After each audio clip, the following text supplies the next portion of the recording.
Everybody, welcome back. This is Coach Rob. I've got some closing thoughts on this article on recovery fueling. If you're at the YouTube channel, you can find the article at pauseperformancecoaching.com/blog. Your training isn't over until you have fueled your recovery. That's how we start the article, and that's how I start most of my conversations with the athletes that I coach when it comes time to have a conversation about fueling for recovery.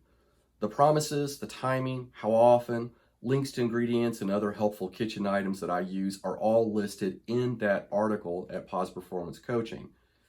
And if you're not familiar with me, Coach Rob at PPC, I want to let you know we're an evidence-based practice. So I provide a slew of studies on the claims that I make in the articles that I write, specifically going forward. If you find that there's some articles that don't have links or citations, they do going forward. Mixing your recovery fuel doesn't have to take a long time. I find that I can get it done in 5 minutes or less, and I think cleanup is even quicker. The problem is that if you do follow my optional recommendations of adding a shot of espresso or even just regular coffee, it can take an extra maybe 5 to 15 minutes. And that does include some of the cleanup time also involved when making espresso. Because if you have an espresso machine, you know that it's imperative to clean up behind yourself very quickly so the machine doesn't clog up on you. Also, whey protein has been proven to blunt appetite. That's a big thing that wasn't posted in the original article because it was some evidence that came out very recently, almost within a day or two after me completing the article. Also, vegan or lactose intolerance folks, if you have an issue that you're a vegetarian, a vegan, or you're lactose intolerant, then whey protein and casein protein are not for you.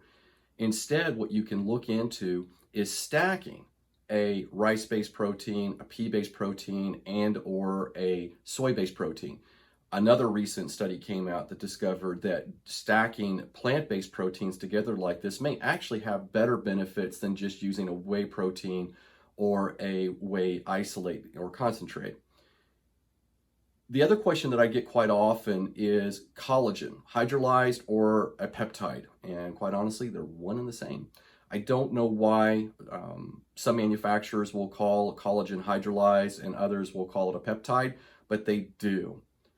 And then other questions that I get are, why bovine collagen? Why did I mention that in the article? Well, that's all I have. That's my experience. I've never tried porcine or fish-based collagens.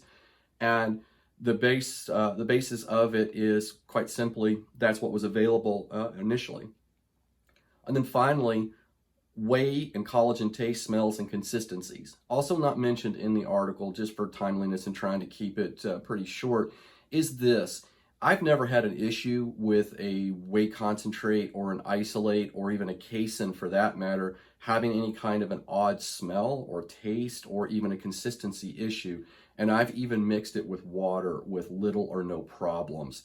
However, collagen, your mileage may vary. A bovine collagen can have a bit of a smell. Now, all the products that I have linked to in the article come from a company called bulksupplements.com. And that's where I've been getting my protein forever. Collagen, on the other hand, I've experimented with a number of other companies, and quite honestly, the bovine collagen that comes in the bag from bulksupplements.com does have a smell to it. I wouldn't call it pleasant. I wouldn't call it necessarily seriously unpleasant. The taste of it isn't all that awful, especially when you mix it as I have in the recipe here. You can purchase your collagen anywhere that you would like. I would look into notes and comments from purchasers to find out if the smell is considered undesirable. As far as consistencies goes with collagen, that's also something I've not had a problem with in the past. Okay, everybody, that's all the time I have for this follow-up on the article. And don't forget, if you're visiting the YouTube site, our YouTube channel, you can find the article once again at pauseperformancecoaching.com/blog. Or if you're at our website and you want to find our YouTube channel, just go down and click at the very bottom of any one of our pages on the YouTube link and you'll get taken straight to our channel. Thanks, everybody. Have a great rest of your training week.